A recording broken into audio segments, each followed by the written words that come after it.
ওর বাপেরা 1971 সালে আত্মসমর্পণ করছিল, সেইটা মনে কইরা সহ্য হচ্ছে না, হিংসায় বুকের মধ্যে চিনচিন ব্যথা। এখন মুক্তিযুদ্ধের স্মৃতি বিজড়িত অংশ, সেই আত্মসমর্পণের স্মৃতি বিজড়িত অংশ ভাঙতেছে। ওদের কি পরিমাণ জিদ! ওদের বাপরা যে 1971-এ পরাজিত হইয়া হাঁটু গেড়ে বসছিল, সেটা সহ্য করতে পারতেছে না, ভাঙতেছে। ওদের রাগটা কোন জায়গায় বুঝতে পারছেন? রাগটা কোন জায়গায়?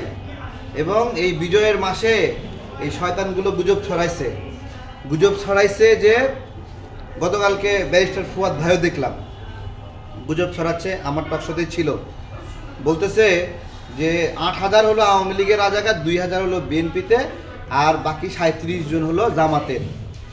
2019 সালে এই গুজবটা জামাত ছড়াইছিল। তখন বিভিন্ন ফ্যাক্ট চেকিং প্রতিষ্ঠান, আমি নাম বলি বিডি ফ্যাক্ট চেক, এরা ফ্যাক্ট চেকিং করলো এই তথ্যটা গুজব, জামাত একটু ঠান্ডা হয়ে গেল। কিন্তু আবার এই 2025-এ আইসা সেম গুজব ছড়াচ্ছে, একইভাবে ওই একই ফটো কার্ডগুলো জামাত ব্যবহার করতেছে। ঠিক আছে, ওদের মনে অনেক কষ্ট, আর বাপের আত্মসমর্পণ করছিল তো, বুকে চিনচিন ব্যথা করে, এই জন্য আইসায় ভাঙতে আসছে, এগুলো ভাঙতে আসছে। এদের ছড়ানো গুজবগুলো দেখেন, 37 জন নাকি মাত্র রাজাকার। বাংলাদেশের রাজাকারের সংখ্যা 37 জন জামাত থেকে। চিন্তা করতে পারেন এদের মানসিক অবস্থা কীরকম, এদের কতটুকু তৃষ্ণা এই দেশের বিরুদ্ধে, কতটুকু ক্ষোভ এবং জিদ।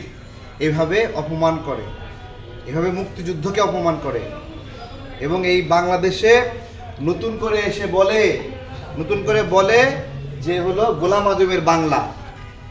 হ্যাঁ, গোলাম আজমের বাংলা। অনেকে প্রশ্ন তোলে যে রাজাকাররা তো মরে গেছে, তাহলে রাজাকাররা যদি মরেই যায়, এখন রাজাকার আসলো কই থেকে? ভাই, রাজাকার মরে গেছে, খুব ভালো কথা। যে ব্যক্তিটা কোন একটা রাজাকারকে মনে করবে যে সে তার আদর্শ, রাজনৈতিক আদর্শ মনে করবে, ভাই তাকে আপনি রাজাকার বলবেন না, কি বলবেন? কেউ যদি শেখ মুজিবকে আদর্শ মনে করে, তাকে শেখ মুজিবের অনুসারী বলেন নাকি? তাহলে যে গোলাম আজমের অনুসরণ করবে, তাকে আদর্শ মনে করবে, তাকে রাজাকার বলবেন না?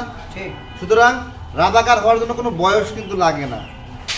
রাজাকার হওয়ার জন্য তার মস্তিষ্ক, তার মন, এটা রাজাকার কিনা এটা। ওদের মনে অনেক কষ্ট ভাই, দেখছেন নি কেমনি ভাঙতেছে। ওর বাপেরা আত্মসমর্পণ করছিল, বাইরে নিতে পারে না, এখনো জিদ ঝাড়তেছে।